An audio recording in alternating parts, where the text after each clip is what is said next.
giovani costretti a letto dall'influenza che sta toccando il suo picco in questi giorni, record al pronto soccorso con quasi 600 accessi in più rispetto all'anno scorso. Ancora furti e noti a segno tentati nella Marca durante il fine settimana. San Pietro di Feletti i malviventi mettono a soqquadro la casa e poi fuggono con il salvadanaio della figlia dei proprietari.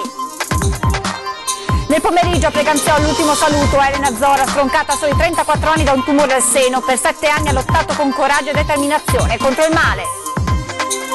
Paura questa mattina a Ponzano, un'auto ha preso fuoco mentre era in corsa, salvo per miracolo l'automobilista che è uscito dalla vettura prima che fosse troppo tardi.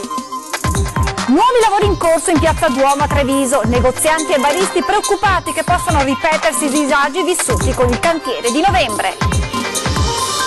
Il caso della signora che si era rivolta alla nostra redazione per aver atteso 8 ore al pronto soccorso di Castelfranco, ora la replica della direzione sanitaria dell'ospedale Castellano.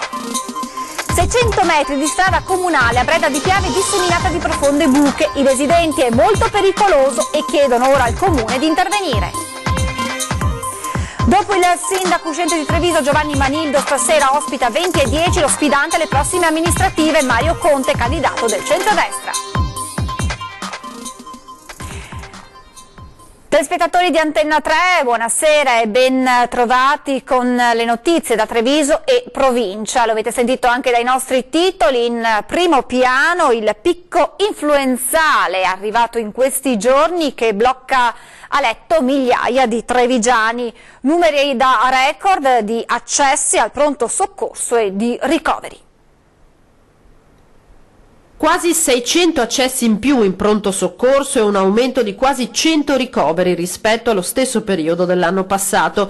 Numeri straordinari quelli dell'influenza in questo inizio di 2018 nella Marca, lo conferma lo stesso direttore generale dell'ULSS 2 Francesco Benazzi. Abbiamo il picco di influenza, teniamo conto che nel periodo che va dal 1 gennaio al 14 gennaio 2018, su 984 ricoveri fatti in area medica, che vuol dire prima medicina, seconda medicina e geriatria, 86 o 90 sono persone anziane che sono arrivate in pronto soccorso e poi ricoverate per problemi influenzali. Virus particolarmente violento, a essersi vaccinato è stato però oltre il 60% della popolazione over 65. Questo in qualche modo contiene l'epidemia che evidentemente è molto massiva e molto forte e non a caso abbiamo aumentato anche in questo periodo, come dicevo, dal 1 al 14, sono stati 586 in più gli accessi in pronto soccorso rispetto all'anno prima. I più colpiti dunque gli anziani, per i quali però da geriatria del Cafoncello arriva la buona notizia del completamento delle stanze rinnovate.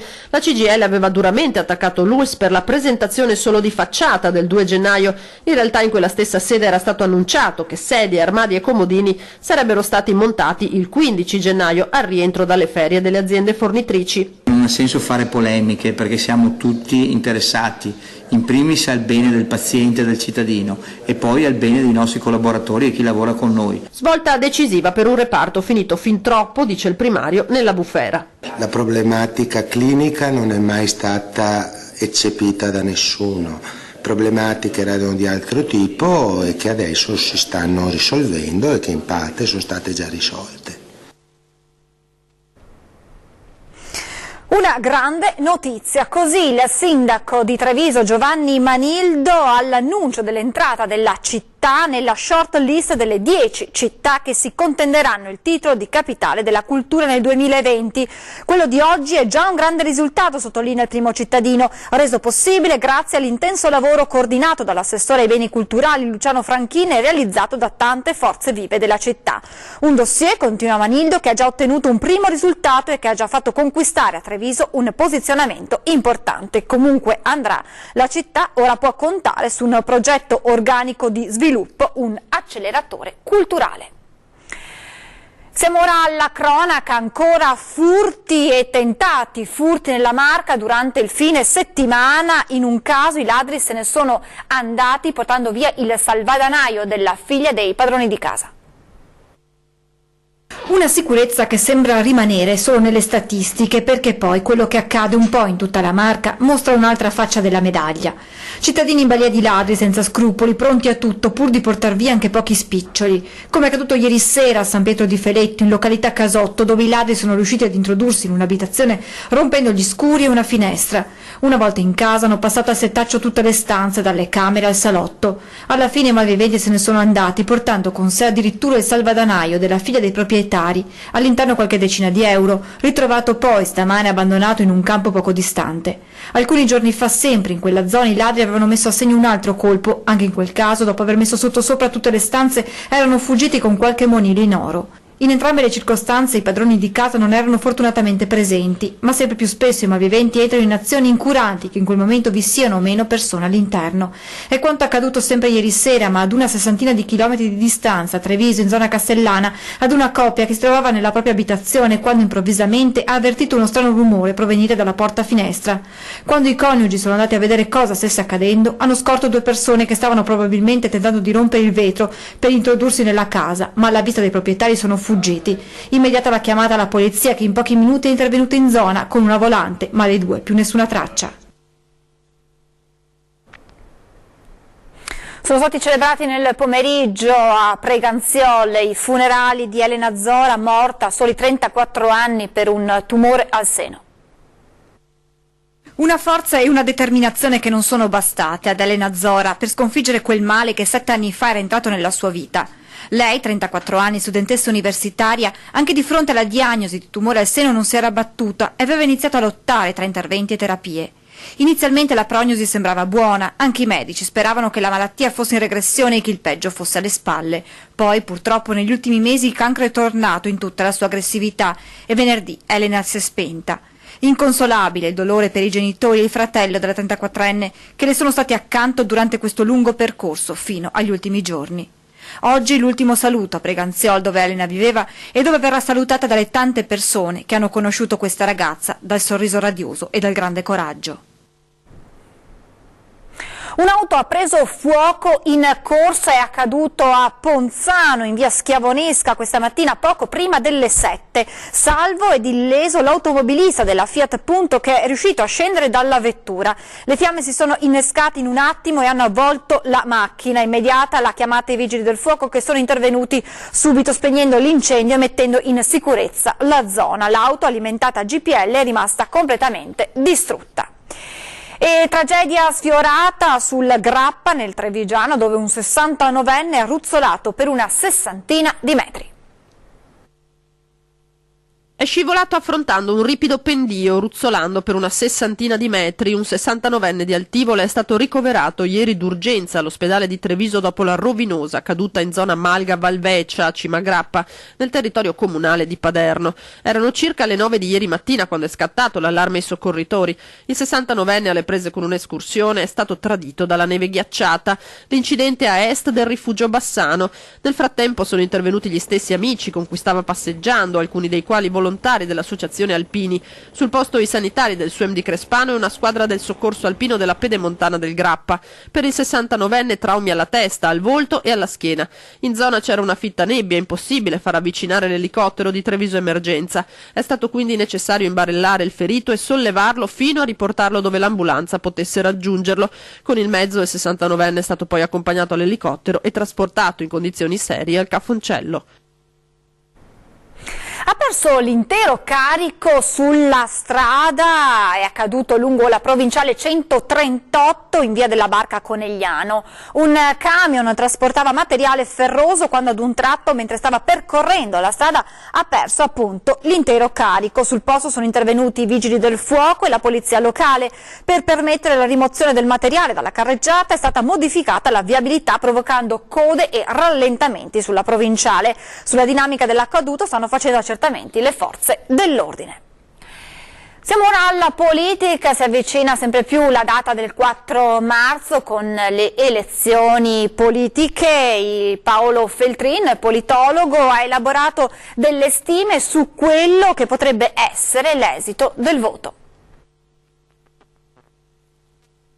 Uno scenario complicato, quello che potrebbe configurarsi dal 5 marzo, all'indomani del voto per le politiche. Lo dicono anche le stime realizzate dal professor Paolo Feltrin sulla media delle ultime elezioni e sulla media dei sondaggi effettuati in queste settimane.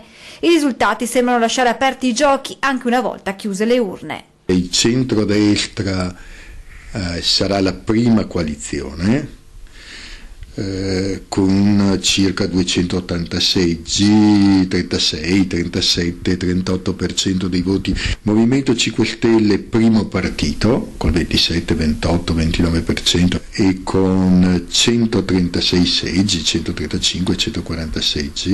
Il Partito Democratico alla fine prenderà intorno al 25, 26, 27%, ma per effetto appunto delle liste tra l'1 e il 3%, grosso modo prenderà 180 seggi, quindi io ho un risultato in cui tutti potranno cantare vittoria. In Veneto, sempre secondo le stime, dovrebbe esserci una netta vittoria del centrodestra nei 28 collegi uninominali, con la Lega al 31% e Forza Italia al 12%. Ma tornando a livello nazionale, secondo le stime, Forza Italia dovrebbe ottenere 130 seggi, 112 la Lega, il Partito Democratico 178 e il Movimento 5 Stelle 136.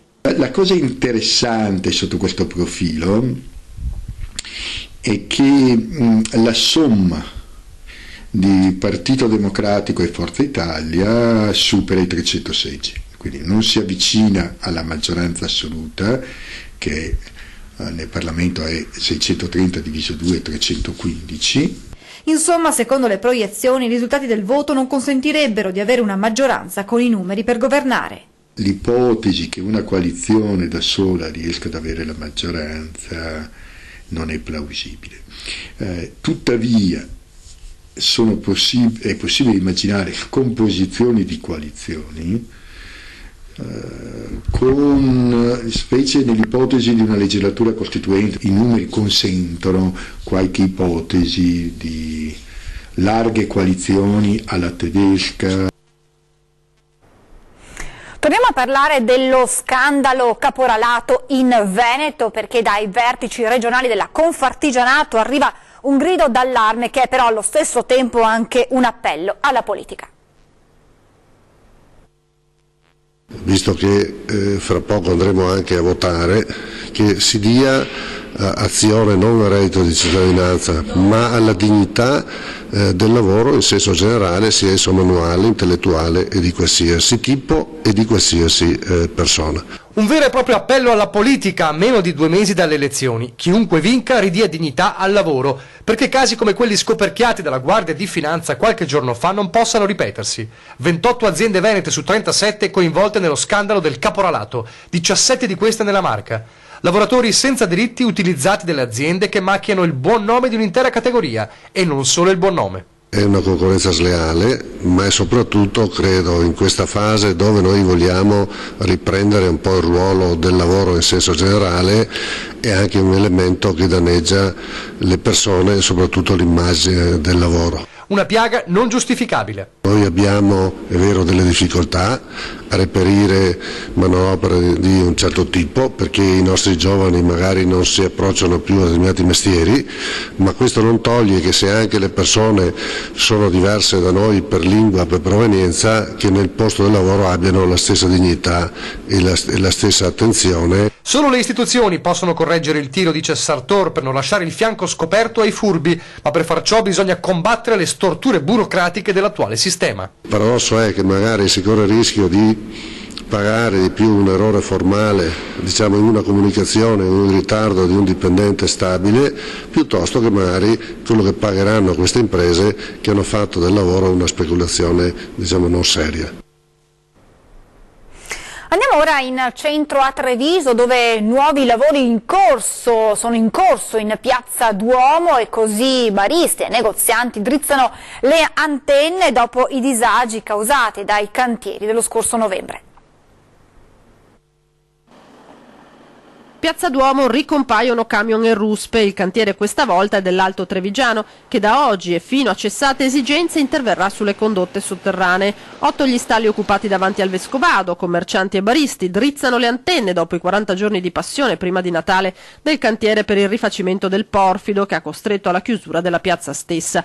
La seconda tranche del quale, dal passaggio pedonale davanti all'ex tribunale fino a Via Manin, dipende proprio dai tempi dei lavori di ATS. Durante l'altro cantiere abbiamo visto comunque un calo di lavoro, perché la gente è abituata comunque a venire qua a parcheggiare in piazza, e poi se i lavori sono necessari si fanno, e l'importante è che ci impieghino il minor tempo possibile, diciamo. L'auspicio è che il danno sarà più contenuto rispetto all'altra volta, speriamo che la circolazione resti aperta e che insomma la passeggiata possa continuare a funzionare. Il cantiere, hanno già garantito da Cassugana, non comporterebbe chiusure al traffico, ma come nel caso di ATS anche la temporanea indisponibilità di alcuni posti auto potrebbe diventare un problema. Potrebbe esserlo, ma sicuramente meno parcheggi creano dei disagi, bisogna dare la possibilità di parcheggiare da un'altra parte. Il Comune valuterà in base ai tempi dei lavori alla rete delle acque se eseguire di seguito la seconda parte dell'intervento al porfido o slittarlo all'estate.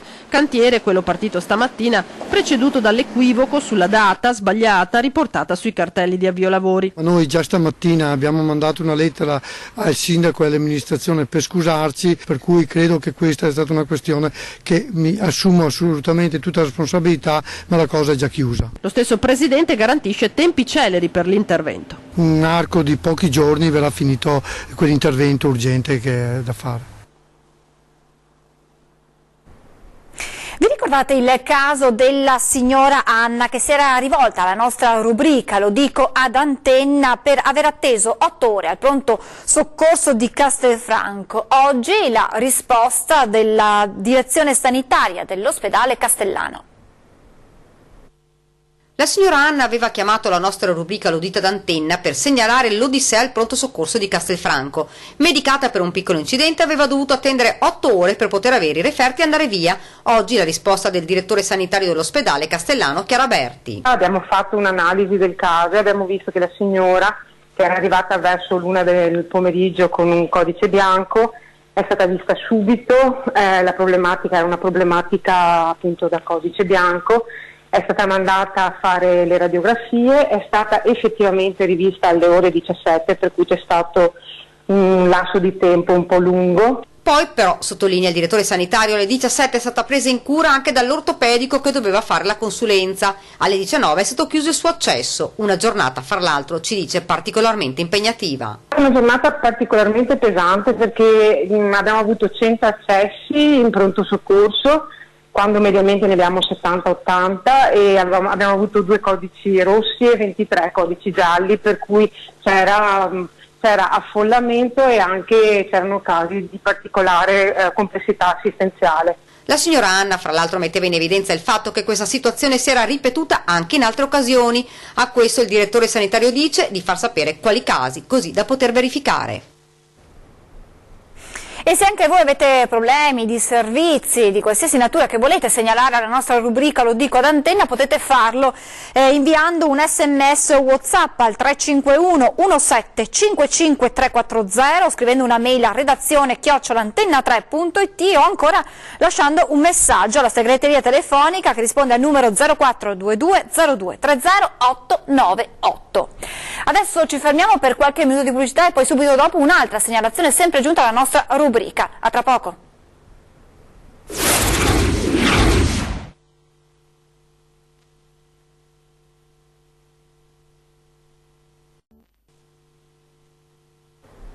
Di nuovo in diretta con l'edizione trevigiana dei nostri telegiornali, come anticipato prima della pausa pubblicitaria, una nuova segnalazione alla rubrica Lo dico ad antenna è arrivata da alcuni residenti di Breda di Piave che denunciano la situazione in cui versa la loro strada.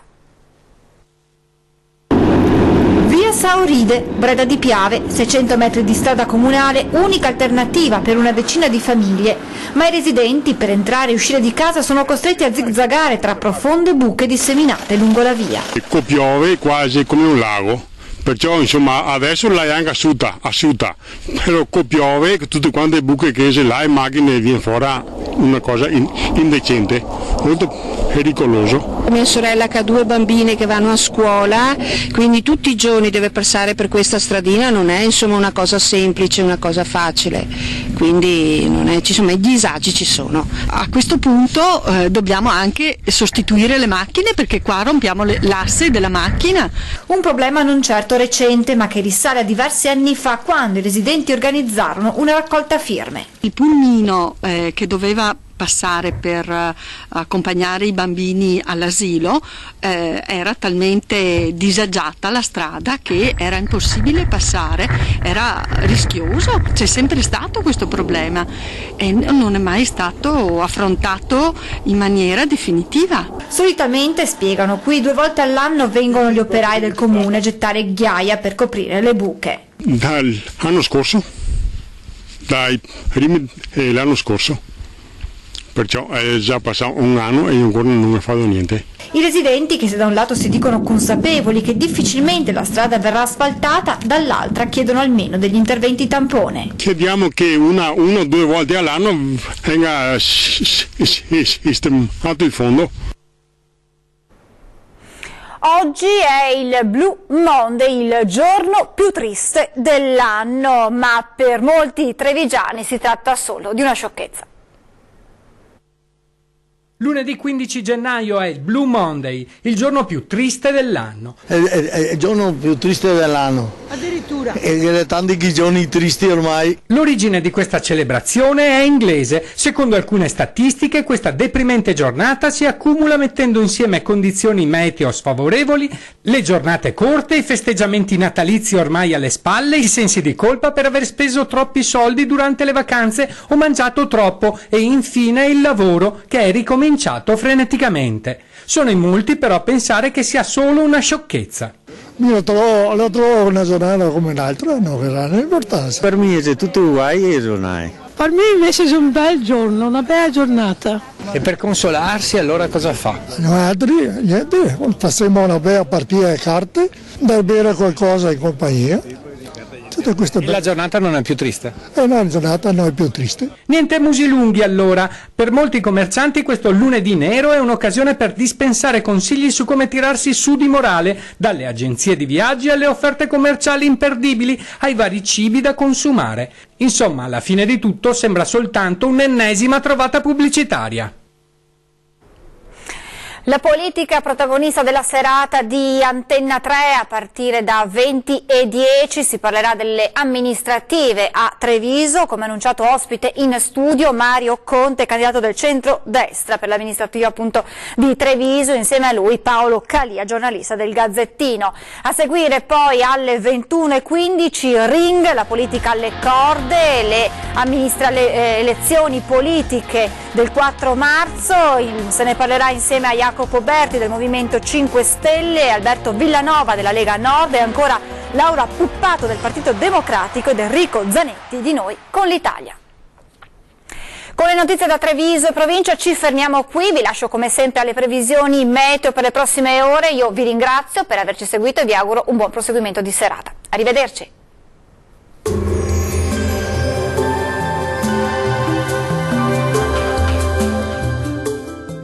Vacil Frutta, Adriatica, la Valle dei Sapori, un nuovo mondo alimentare. Avacil di Breda, Treviso. Qualche nube sulle nostre regioni, anche se il tempo sarà in prevalenza asciutto, tuttavia con qualche fenomeno sugli estremi settori orientali. Vediamo il dettaglio del 16 gennaio. Sul Veneto tempo in prevalenza asciutto e stabile, il cielo si presenterà irregolarmente nuvoloso e a tratti anche coperto, specie sui settori centro-settentrionali della nostra regione, non sono previste piogge degne di nota. Le temperature massime saranno comprese tra 3 e 7 gradi, valori minimi tra 1 e 4 gradi circa. Spostiamoci ora a vedere che tempo farà sul Friuli Venezia Giulia. Il cielo risulterà molto nuvoloso sulla nostra regione e spesso anche coperto, con qualche debole pioggia, possibile fin dal mattino, su Goriziano e Triestino, più asciutto sui restanti settori. Le temperature massime saranno comprese tra 5 e 9 gradi, valori minimi tra 2 e 5 gradi circa. Concludiamo infine con uno sguardo alla situazione meteorologica del Trentino Alto Adige. Tempo in prevalenza stabile, dove sarà anche ampiamente soleggiato. Qualche addensamento in più sarà possibile sul Trentino e inoltre sui confini alpini anche con nevicate a bassa quota. Le temperature massime saranno comprese tra 5 e 9 gradi, valori minimi tra -4 e 2 gradi circa. Il mare sarà generalmente poco mosso, i venti deboli da nord sulle zone costiere e moderati invece al largo. Dal meteo di Antenna 3 è tutto, arrivederci!